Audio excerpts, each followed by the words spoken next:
Mayor Karen Bass cut $17.6 million out of California's fire department's budget and seemingly focused more on DEI than the state's safety. What do you say to those calling California's leadership a massive failure? Pass. I say pass. Next question. So nobody's going to take responsibility? No. Yes. If you consider the fact that we sent California's surplus firefighting equipment to Ukraine in 2022, one could conclude this is partly Putin's fault. Now, the rest of the blame really gets divvied up between the firefighters we had to let go because they wouldn't take the COVID vaccine and the Republicans for not taking climate change more seriously. A next question. But you've already been telling us the man-made global warming apocalypse was at our doorstep. Why weren't you prepared? Let me remind you, this is January.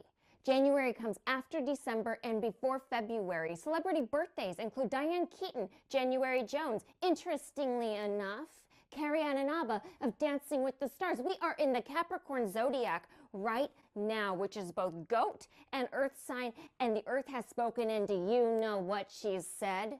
She said, I want to see more climate change taxes and bills, and we're gonna give it to her.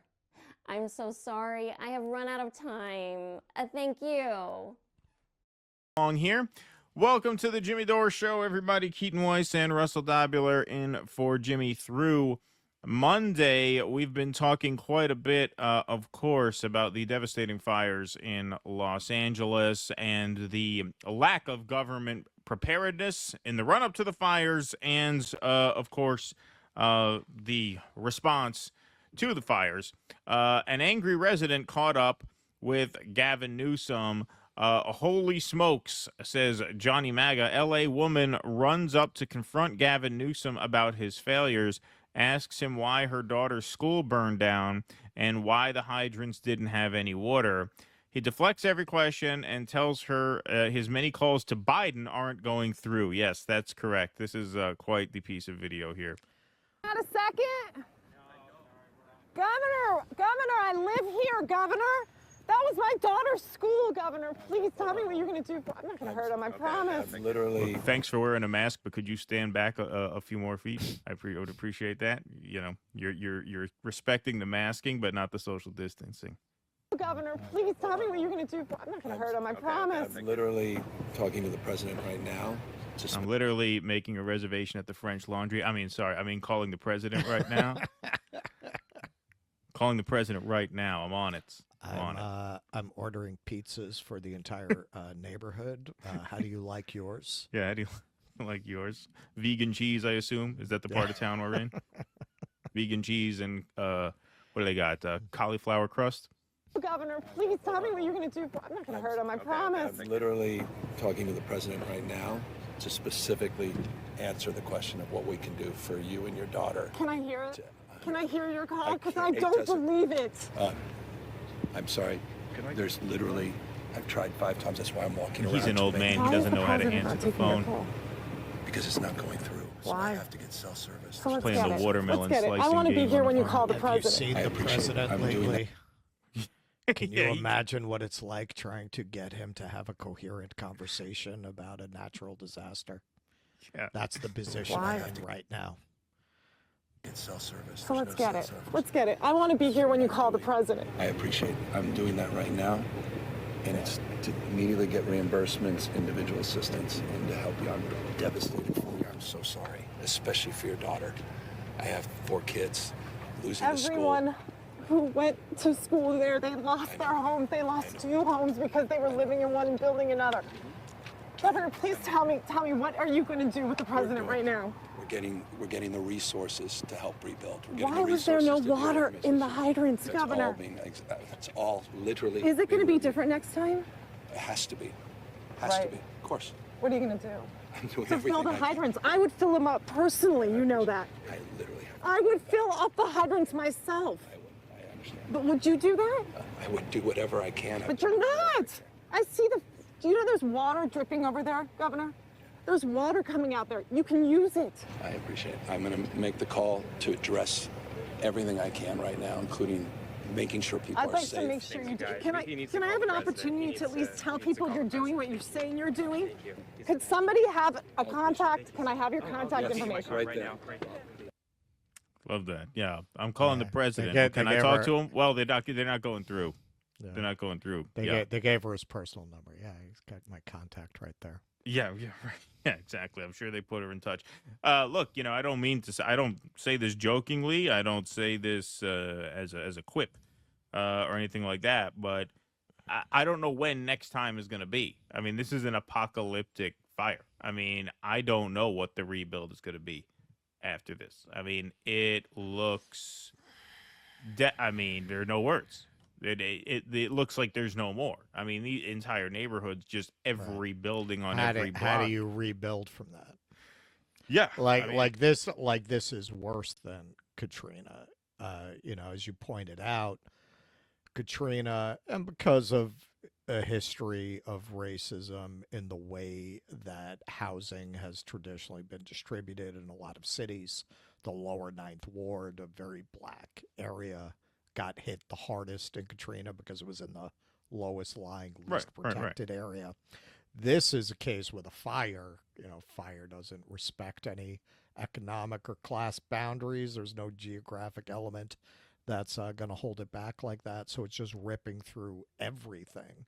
It's not, the damage and devastation is not localized in quite that way.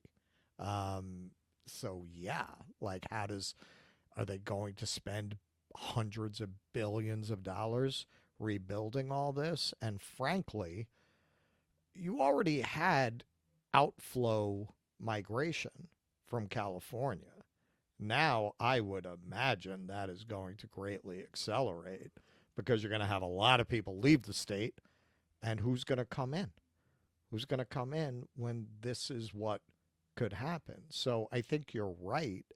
Part of the reason they would not even rebuild is you're not going to have the pressure to rebuild. You're not going to have the population coming in really to rebuild for, I would imagine. Yeah, I mean, I assume they will obviously rebuild these areas, but I don't see them being the same. To some extent. Yeah, not to the same. Not to the same extent. Yeah, like, sure, they'll do something, but remember, developers have to want to come in and build, because from what I'm seeing, there's a lot of residential homes that were destroyed.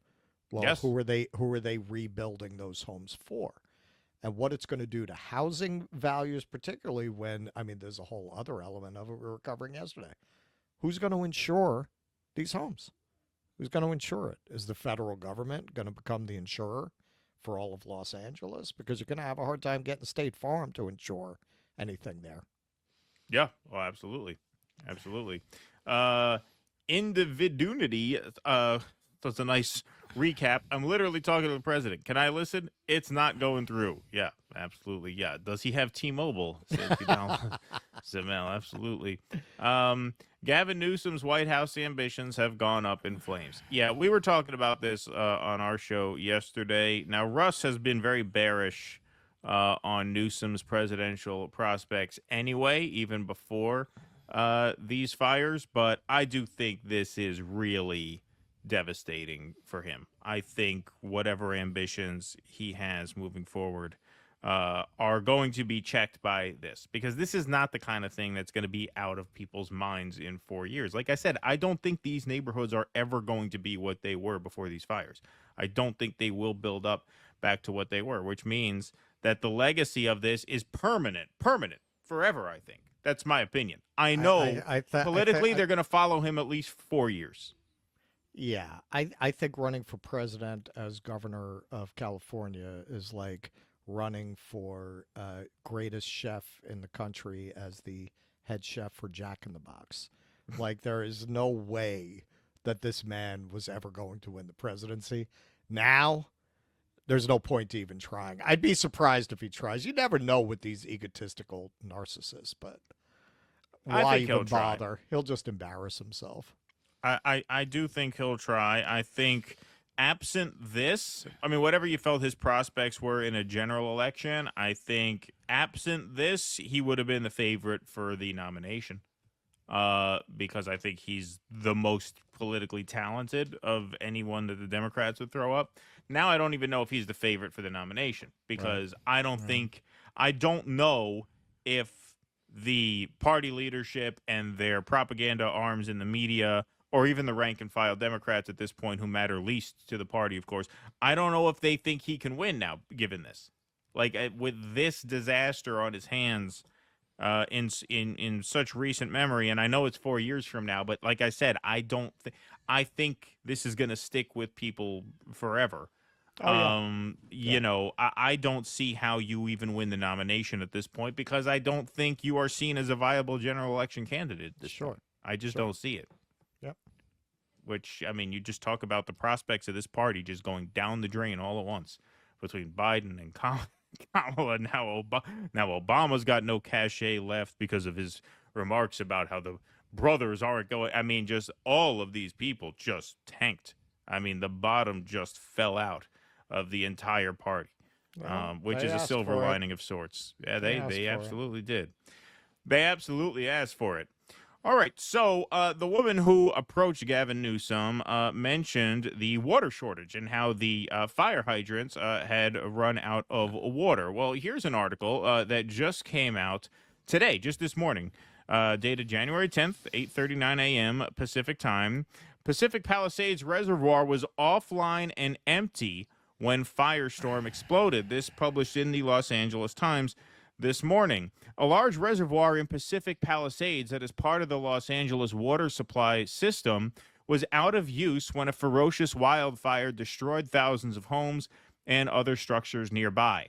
Officials told the Times that the Santa Ynez Reservoir had been closed for repairs to its cover, leaving a 117 million gallon water storage complex empty in the heart of the Palisades. The revelation comes among growing questions about why firefighters ran out of water while battling the blaze. Numerous fire hydrants in higher elevation streets of the Palisades went dry, leaving firefighters struggling with low water pressure as they combated the flames. Department of Water and Power officials have said that demand for water during an unprecedented fire made it impossible to maintain any pressure to hydrants at high elevations. Had the reservoir been operable, it would have extended water pressure in the Palisades on Tuesday night, said former DWP General Manager Martin Adams, an expert on the city's water system, but only for a time. You still would have ended up with serious drops in pressure, said Adams in an interview Thursday.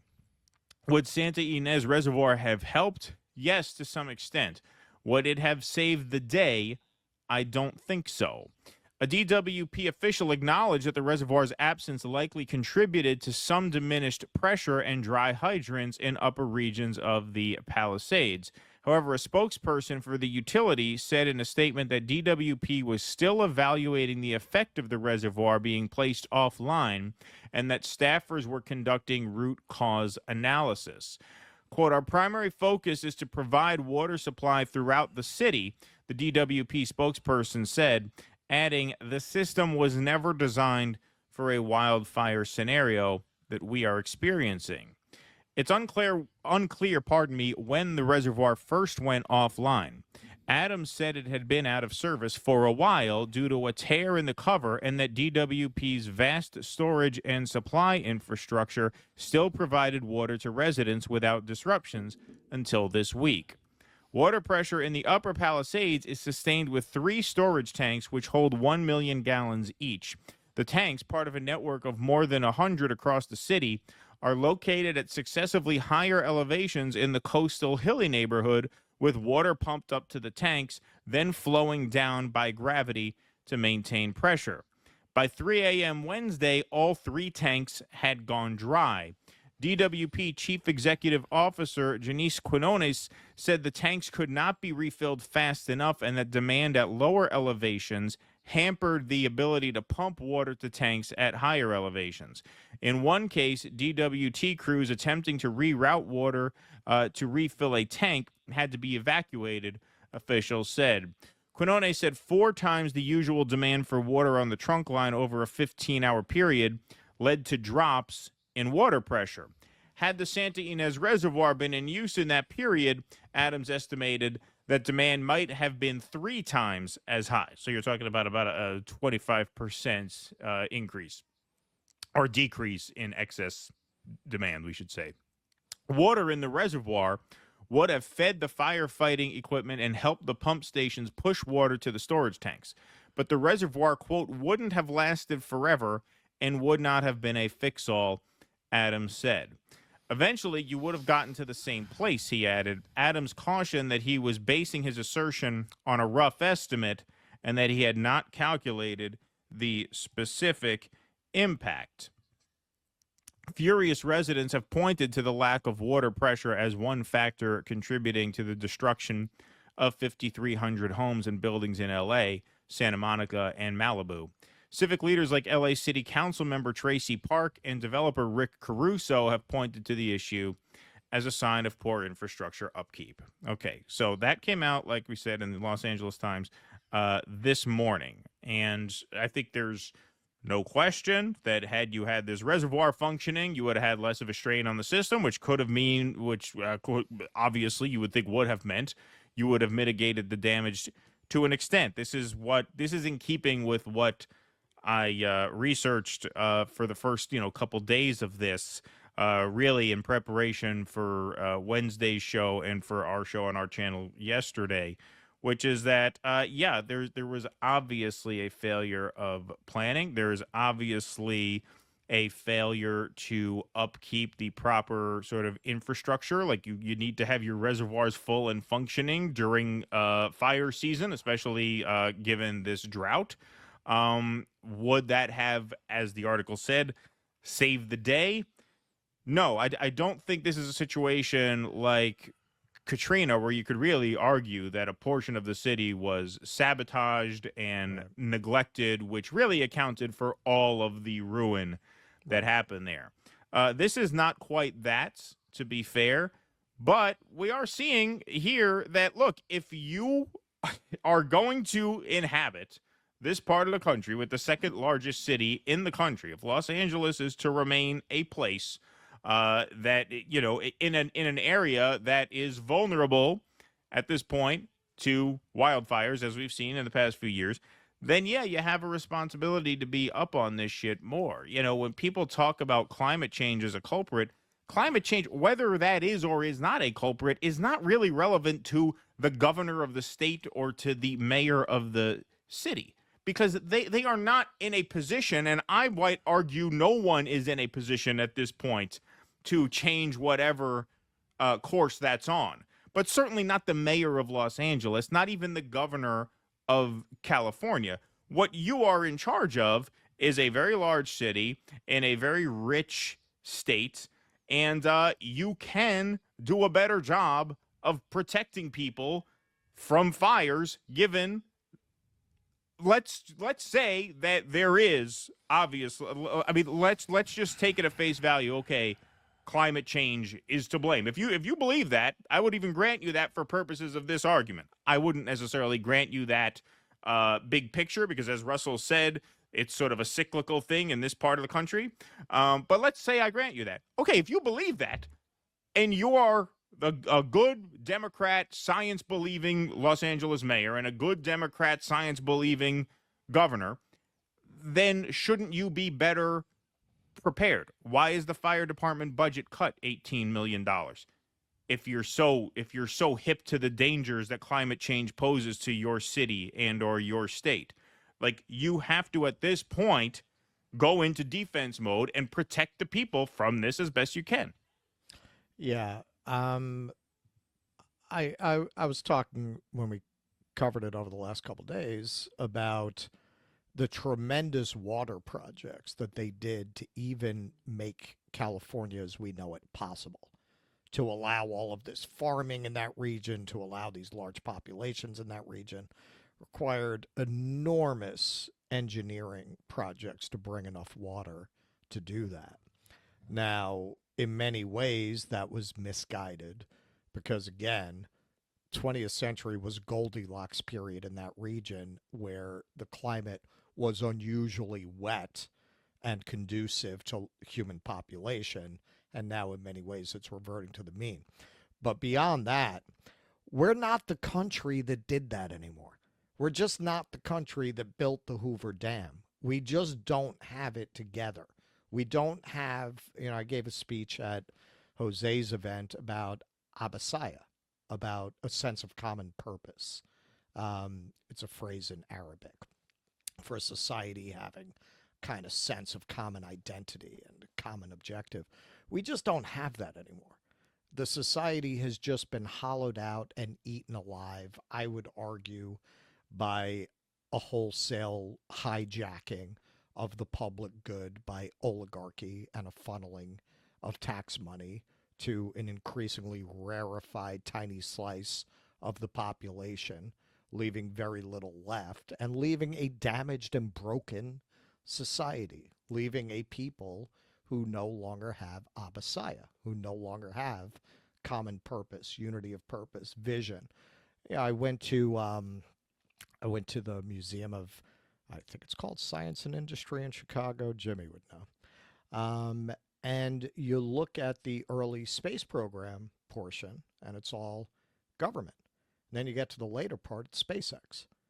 It's everything has been privatized, and private industry very often does not have enough of a profit motive to do what government is supposed to do. Like, to really make LA habitable, and I have questions about whether you could make it habitable, really, long term for large populations. But the only way you could possibly do that would be with enormous planning and enormous engineering projects on a scale that we have not undertaken in decades. I don't think we're capable of doing things like that as a society anymore. Well, not given the capture of the government by private interests, right? And like that's you why. could have a Yes. new deal for California if you could harness the political will, but you can't. You can't. And as it is, obviously, I mean, California is very, very difficult to live in for anyone who's not wealthy because taxes are high. Obviously, gasoline is very, very expensive. Like, you're kind of getting the worst of both worlds in California, right? Because you do get squeezed by both the government and the private sector there. Right. And this is the result, right? You would think for a state as heavily taxed and as heavily burdened by both the government and the sort of private market, as we know is the case there, because everything is a fortune there. You'd think you get a little bit better deal than this, right? A little bit better deal than this. Like, I'm not saying there was a magic bullet or a cure-all here. Like, you had record winds and you had a drought. That means you're gonna have fires. But they could have done better than this. Like, it's just absurd to say that they could have done better than this. And now you have Gavin Newsom telling Biden how we have to stop people from spreading misinformation about how we're not doing a good enough job. It's like, listen, man, this is not Katrina in the sense that it was entirely preventable. But for what people in that state pay to the government, for the way they live, for the deal they're promised, yeah, this was not a return on investment that they were looking for. The fucking mayor tweets out about record wind warnings and then leaves the city. Not leaves the city for Vegas, on the other side of the world. Yeah, no, that like I said, this is why I said this is going to destroy them. Newsom and Bass, I don't think Bass had any larger ambitions because she was already in Congress. She left to be a mayor. Who knows? But yeah, Newsom, it's just absolutely devastating. Yes, I agree that they could have done better than this. And yes, California, they pay huge taxes. I would also argue that when you get a system this corrupt, this is the leadership that you get. What? You think you bring in a bunch of these fucking tech bros? They're going to put the public interest first? That all of a sudden everything's going to be very well managed? So it's very much garbage in, garbage out. Hey, where did Kamala Harris come from? There's an answer. Where does Nancy Pelosi come from? Dianne Feinstein come from? All the worst people come from Cal. Look at Ronald Reagan. Ronald Reagan. Yeah, look at what that political system produces. And it's not unique to California. I'm not trying to beat up on California. You know what I would argue is an equally shitty state in terms of the political figures that rise out of it? Mine, New York, right? where you Criminals. have right, exactly, where you have large concentrations of capital in the hands of essentially like just rich sexual deviants, right? Who are liberal in the sense that that's really what they are. I mean that's what New York liberals are, and that's what California, like, they're Republican sexual deviants with a lot of money. That's basically what they are. That's that's it. That's the Annie Hall line. That the rest of the country thinks we're Jewish, communist, homosexuals. God, I think we're that, and I live here. Yeah, that's essentially what they are. What you're basically dealing with is concentrated capital in the hands of a sort of amoral, oligarchic, upper class of society that essentially picks the leaders. Right. And in the case of California, I mean, it's a big ladder. In New York, it's a big ladder too. And who ascends to the top? The worst. The worst. Chuck Right. Schumer, Andrew Cuomo. I mean, these are the worst of the worst. These are the scummiest of the scummiest. Sure. And so it's not a California thing. It's a money thing. It's a neoliberalism thing. That's really what it is. And that's why you won't, I mean, according to Russell, and I can't argue with you, at this moment, it is really difficult to imagine the kind of public works project it would take to insulate a place like Los Angeles from future disasters. And that is an investment that you could make as a government if you could harness the will amongst the population. It's difficult to see where to even start. You would have to drain out. This is where I say, yeah, you've got poor leadership. But it doesn't matter how much you're paying in taxes. Yeah, they pay enormous amounts of taxes in California. When the system is so corrupt that half of that money is going to disappear into graft, vice, kickbacks, sweetheart deals. That's what I mean when I say we're not that society anymore. Like, yeah, you can pay all the taxes you want. When the system is that defined by corruption and oligarchy, it's not, I mean, this is, and it's not a Democrat thing. This is the state that produced really the father of modern neoliberalism, Ronald Reagan. Like, you're not suddenly, what, the privatize the sidewalks guys are going to fix this? You're muted. Oh, sorry. No, I agree. I agree. All right, so that's a wrap on that segment. We'll take some super chats here. We got some Rumble rants, don't we? Don't we have a couple of them here? Oh, nope, I'm up to date on those. Sorry. I thought I had some come in. All right.